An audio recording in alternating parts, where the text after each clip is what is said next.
Queridos amigos, ¿cómo están? Espero que estén muy bien. Soy el padre Daniel Torres Cox, sacerdote de Fasta, y en este video /podcast me gustaría hablar con ustedes acerca de las relaciones entre la fe y la razón. Para esto me gustaría dividir este video en tres partes, este video /podcast en tres partes. En la primera vamos a hablar de cómo la fe es un modo de conocer.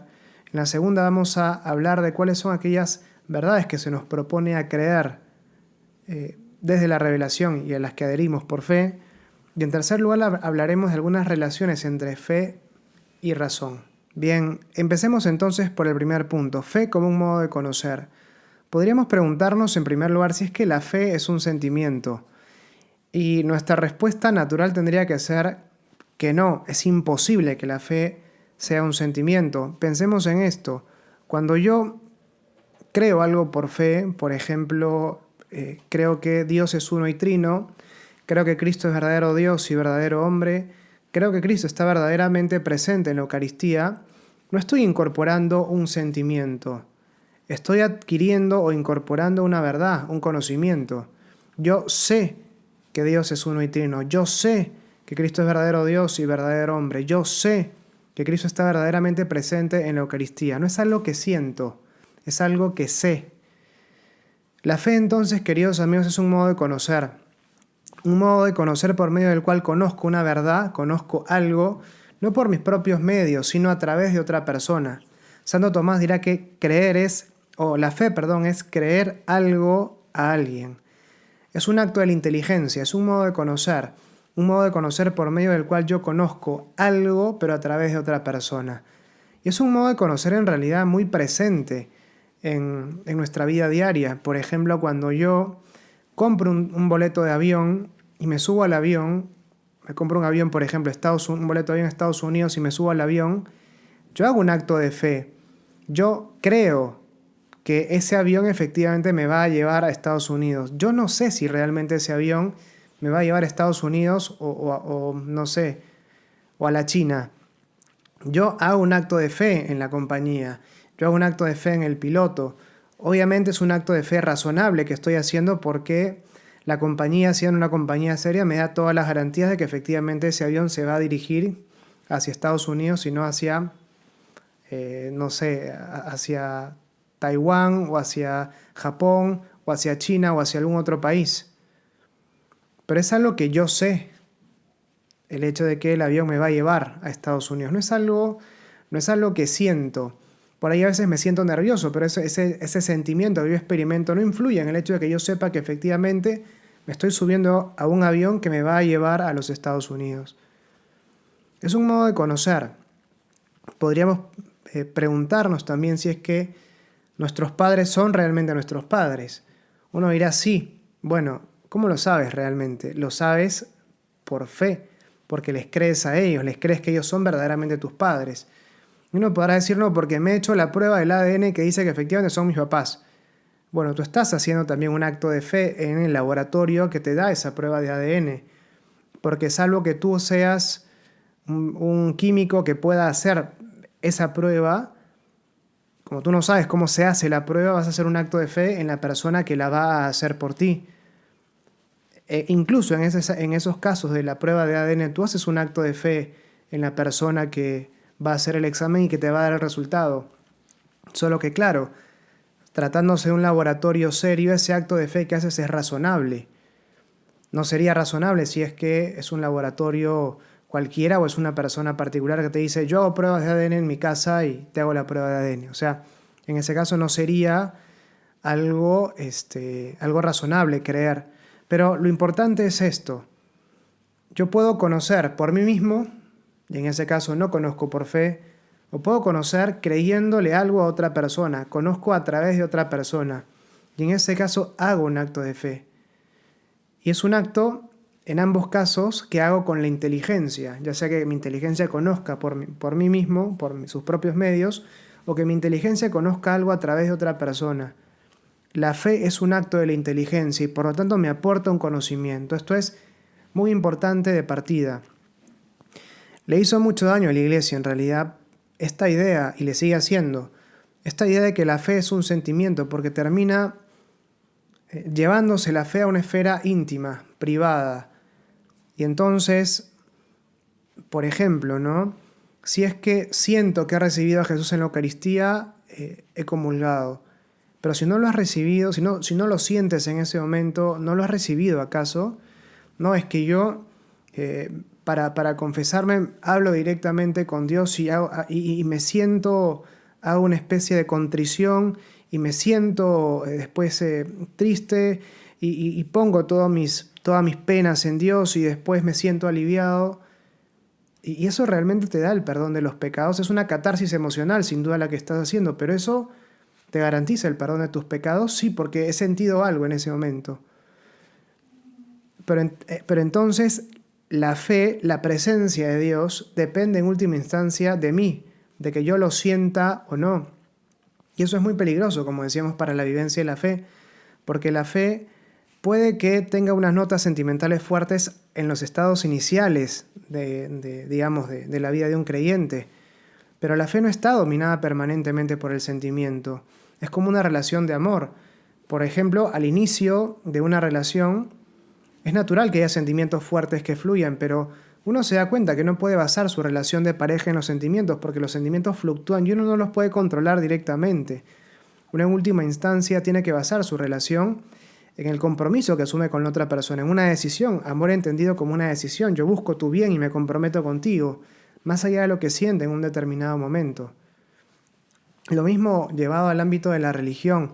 No puedo basar mi vida de fe en los sentimientos, porque los sentimientos fluctúan. Y habrá momentos que sentiré cosas bonitas cuando rezo y habrá momentos en los que no sentiré absolutamente nada. Y eso no determina que Dios esté realmente presente en mi vida o no.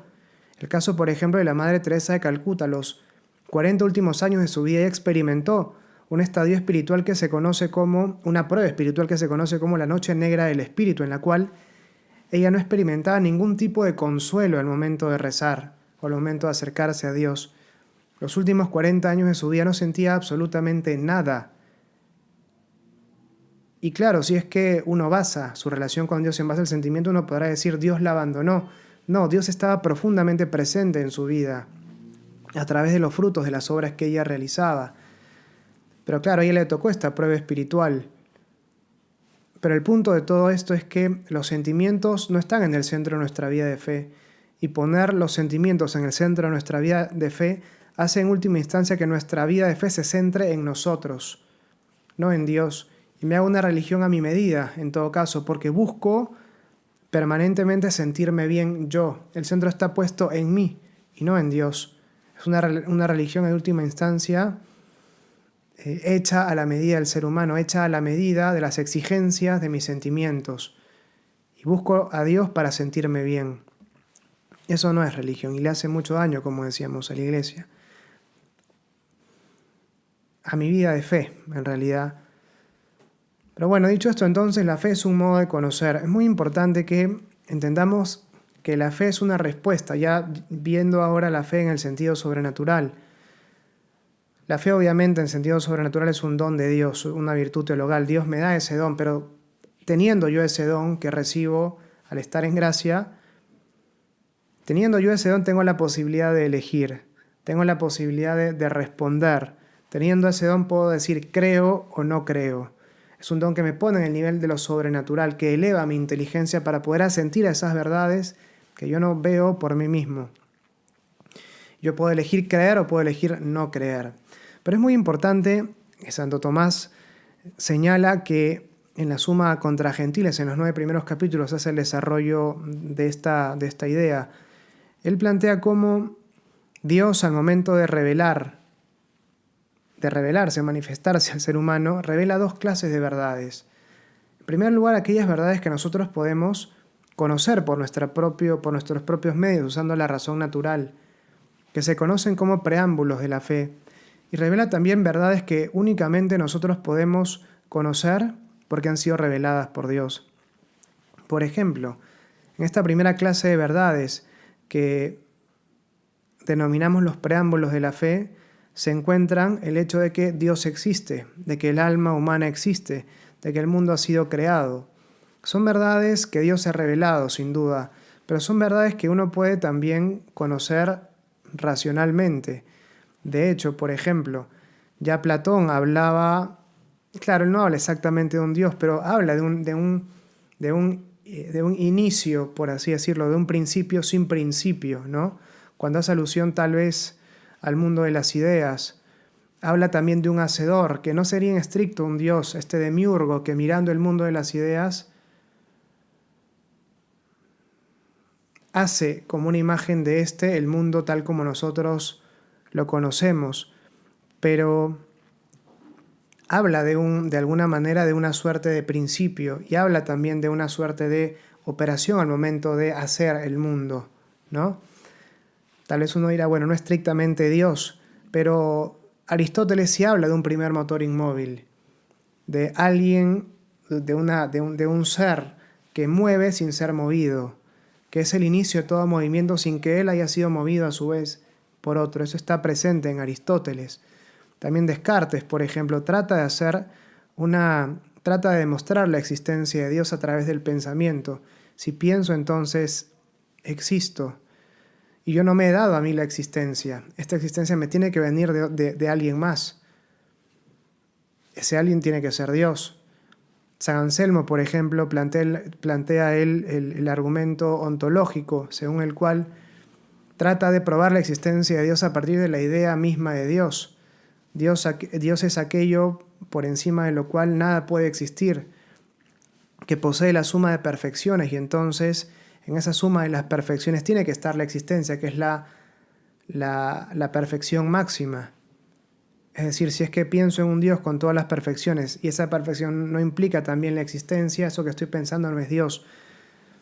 En realidad, bueno, Santo Tomás dirá que no es consistente ese argumento ontológico de San Anselmo, porque asumir o aceptar el argumento ontológico de San Anselmo implicaría poder tener un conocimiento de la esencia de Dios que no es posible para nosotros tenerla, al menos no en este mundo. Conociendo su esencia, sabríamos que su esencia es existir, pero como no conocemos su esencia, no podemos extraer esa conclusión que extrae San Anselmo. Sin embargo, el propio Santo Tomás sí presenta 5 pruebas de la existencia de Dios, que son pruebas filosóficas, que claro, son difíciles de explicar, porque requieren ciertos conocimientos filosóficos para poder entenderlas. Se requiere un estudio arduo para llegar a ellas, pero es algo que se puede probar finalmente. Ya Aristóteles, por ejemplo, hablaba también del alma que está presente en los animales y en los seres humanos y también en las plantas. Alma en latín es anima, aquello que anima a los seres vivos. Y él lo plantea de una perspectiva filosófica, él no es creyente en absoluto. A lo que voy hay estas verdades entonces que Dios las revela y podemos nosotros también conocer usando solo la razón natural y ellas las creemos por fe. Pero podemos también usar la razón para llegar a ellas.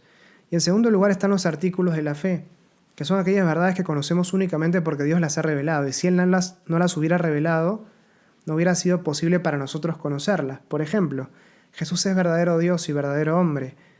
Dios es un solo Dios y 3 personas. O la presencia real de Cristo en la Eucaristía. Él está presente en cuerpo, sangre, alma y divinidad. La Eucaristía es el cuerpo, la sangre, el alma y la divinidad de Cristo. Son cosas que no podemos nosotros saber por nuestros propios medios. Las sabemos únicamente porque Dios las ha revelado, nos las ha manifestado. Y frente a esto uno podría preguntarse, ok, estas son las 2 clases de verdades que Dios revela. ¿Y por qué Dios revela? Es natural, o sea, que Él revele aquellas verdades que nosotros solo podemos conocer porque Él las ha revelado, los artículos de la fe. Pero podríamos preguntarnos también, ¿y por qué Dios revela a su vez aquellas verdades que podemos conocer nosotros racionalmente?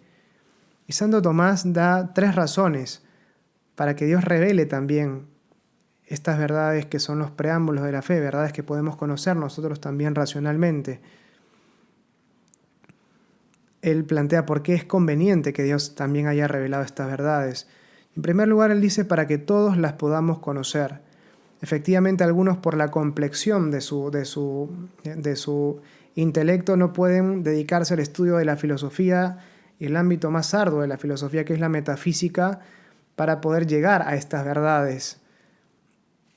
Es decir, así como hay gente muy capacitada para los deportes, y hay gente también que no es tan apta para los deportes. Hay gente que está capacitada, tiene un hardware distinto para la vida intelectual, y hay gente que no, simplemente. Entonces, yo tal vez nunca podría correr una maratón, tal vez nunca podría correr 100 metros en menos de 10 segundos. Bueno, y hay gente que por más que se esfuerce no podría llegar a la demostración de, por ejemplo, la existencia de Dios usando las vías de Santo Tomás de Aquino. Tal vez sí con mucho esfuerzo, pero tal vez le costaría mucho y habría personas tal vez que no podrán siquiera llegar a estas pruebas, por más que uno se las explique o traten de entenderlas. Pero no solo esto, dice Santo Tomás, sino que hay gente que no tiene tiempo simplemente para dedicarse a estas cosas, porque, claro, dedicarse a la filosofía requiere tiempo, uno necesita largas horas, meditación, reflexión, y uno a veces tiene que trabajar, mantener hijos, criarlos, mil cosas que hacer, entonces no tiene tiempo para estudiar, para dedicarse a la filosofía. Hay gente que simplemente no tiene ganas de pensar estas cosas, plantea Santo Tomás. Entonces, en primer lugar, Él las revela para que todos podamos conocerlas. Los que tienen capacidad y los que no tienen capacidad. Los que tienen tiempo y los que no tienen tiempo. Los que tienen ganas y los que no tienen ganas también. En primer lugar. En segundo lugar, para que todos podamos conocerlas desde la juventud. Porque aun cuando nosotros tengamos la capacidad intelectual, el tiempo y las ganas para conocer estas verdades, por ejemplo, que Dios existe, son verdades que nosotros alcanzaríamos después de una larga reflexión. Entonces, para que todos podamos conocerlas, pero además desde la juventud, porque a veces cuando uno es joven anda pensando en otras cosas y no le interesa, tal vez, o no está lo suficientemente ordenado internamente para dedicarse a este tipo de concentración que exige la metafísica. Bueno, tal vez no podría llegar al conocimiento de estas verdades, sino únicamente después de una larga reflexión, años reflexionando. Entonces, para eso Dios también revela estas verdades. Y en tercer lugar, para que podamos conocerlas no solo todos, desde la juventud en segundo lugar, sino también en tercer lugar, sin mezcla de error. Porque se trata de verdades que son tan arduas que uno en el camino, por tratar de alcanzarlas, puede equivocarse. Y de hecho muchos se equivocan y algunos llegan a la conclusión de que efectivamente Dios no existe, cuando en realidad es una conclusión equivocada. Que bueno, podrá ser materia de debate si es que alguien que está viendo este video, escuchando este podcast, no está de acuerdo con esta afirmación. Pero bueno, aquí empezamos entonces a ver cómo juegan la fe y la razón. Porque Santo Tomás dirá que, esto en tercer lugar, ¿no? de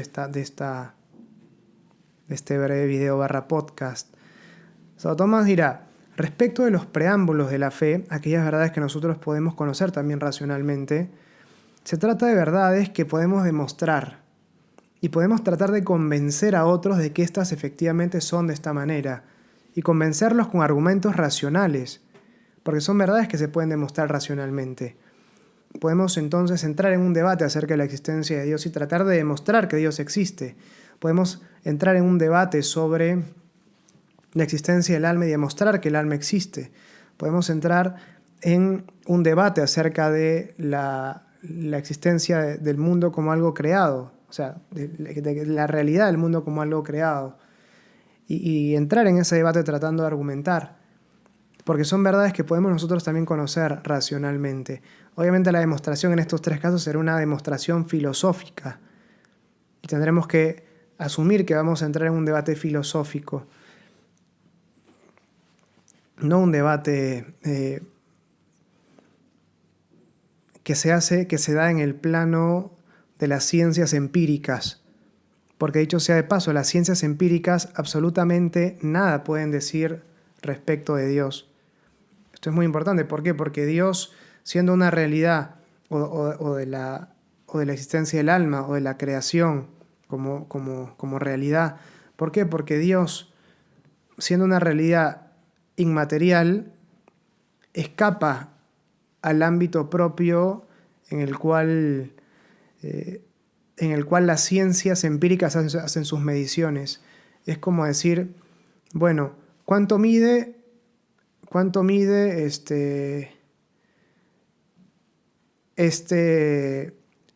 el amarillo? Yo tengo una regla en mi mano de 30 centímetros. Mide el amarillo. No, o sea, el amarillo no puedo medirlo con una regla. ¿O cuánto mide este sonido? ¿Cuánto mide la nota do? ¿O cuánto mide mi voz? No puedo medirla con una regla. Tengo que usar otros instrumentos. ¿Por qué? Porque la regla simplemente no capta la voz. Bueno, lo mismo respecto de Dios, con las ciencias. Las ciencias empíricas no pueden captar aquellas realidades que usamos para llegar a Dios. Por eso nada pueden afirmar o negar. La ciencia no puede demostrar que Dios existe y la ciencia no puede demostrar que Dios no existe. De hecho, la afirmación de que Dios no existe no es una afirmación científica en términos de ciencia, entendía la ciencia como en un sentido contemporáneo, es una afirmación filosófica, es una postura filosófica frente al mundo que se llama materialismo.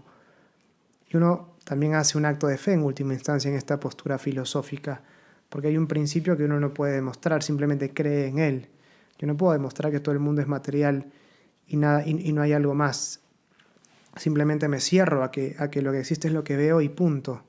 Pero bueno, más allá de esto, a lo que voy es los preámbulos de la fe pueden ser demostrados también por parte de nosotros. Sin embargo, los artículos de la fe, aquellas verdades que solamente podemos conocer porque Dios las ha revelado, no podemos demostrarlas. No podemos demostrar que Dios es uno y trino. No podemos demostrar que Jesús es verdadero Dios y verdadero hombre. No podemos demostrar que Cristo está verdaderamente presente en la Eucaristía.